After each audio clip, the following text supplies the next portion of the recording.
জামায়াতের নেতৃত্বাধীন ইসলামী জোট ভাঙনের মুখে পড়েছে। চরমোনাই পীরের অবস্থানের কারণেই মূলত জোটগত নির্বাচনে অনিশ্চয়তা তৈরি হয়েছে। জামায়াতে ইসলামী 40টি সংসদীয় আসন ছাড় দিতে সম্মত হলেও এতে সন্তুষ্ট নয় চরমোনাই পীর সৈয়দ মোহাম্মদ রেজাউল করিমের নেতৃত্বাধীন ইসলামী আন্দোলন বাংলাদেশ। ইসলামী আন্দোলনের দাবি, দেশজুড়ে তাদের উল্লেখযোগ্য ভোট ব্যাংক রয়েছে। সেই যুক্তিতে তারা আরও বেশি আসনের প্রত্যাশা করছে।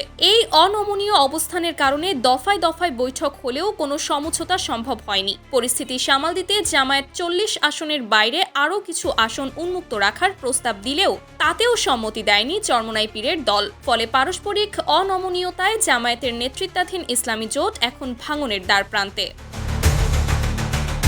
একইভাবে মাওলানা মামুনুল হকের নেতৃত্বাধীন বাংলাদেশ খেলাফত মজলিসও নিজেদের প্রকৃত অবস্থানের চেয়ে বেশি আসন দাবি করছে বলে অভিযোগ উঠেছে। তাদের সঙ্গেও জামায়াতের চূড়ান্ত বনিবনা এখনও হয়নি।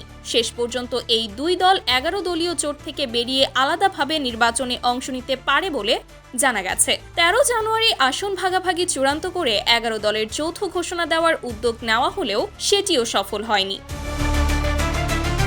এদিকে প্রাথমিক আসন সমঝোতার ভিত্তিতে জামায়াতে ইসলামী চরমোনাই পীর ও মামুনুল হকের দলীয় প্রার্থীদের বিপরীতে 1 ডজনেরও বেশি আসনে নিজেদের প্রার্থী দেয়নি। এই ছাড়ের ফলে ওই দলগুলো জামায়াতের সঙ্গে দর কষাকষিতে বাড়তি সুবিধা পাচ্ছে বলে মনে করছেন সংশ্লিষ্টরা।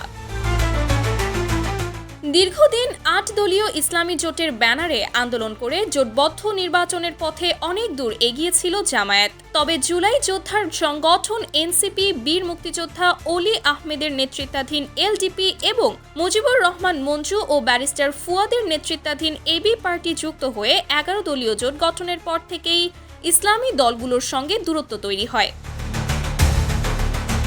নতুন 3 দল যুক্ত হওয়ার পর জোটে ইসলামী দলগুলোর গুরুত্ব কমে যায় বলে অভিযোগ ওঠে। সম্ভাব্যভাবে কম আসন পাওয়ার আশঙ্কায় জোটবদ্ধ নির্বাচনের প্রতি তাদের আগ্রহও কমতে থাকে। এনসিপি যুক্ত হওয়ায় জামায়াতকে চাপ দেওয়ার সক্ষমতাও তাদের কমে গেছে বলে তারা মনে করে। মনোনয়নপত্র দাখিলের শেষ দিনের আগে 11 দলীয় জোট সমঝোতার ভিত্তিতে 12 ফেব্রুয়ারির সংসদ নির্বাচনে অংশ নেওয়ার ঘোষণা দিলেও পরদিন দেখা যায় 300 আসনের বিপরীতে জোটের প্রায় 600 প্রার্থী মনোনয়নপত্র জমা দিয়েছেন। তখন জোটের পক্ষ থেকে বলা হয়, সময় স্বল্পতার কারণেই এমনটি হয়েছে এবং আলোচনা করে 300 আসন চূড়ান্ত করা হবে।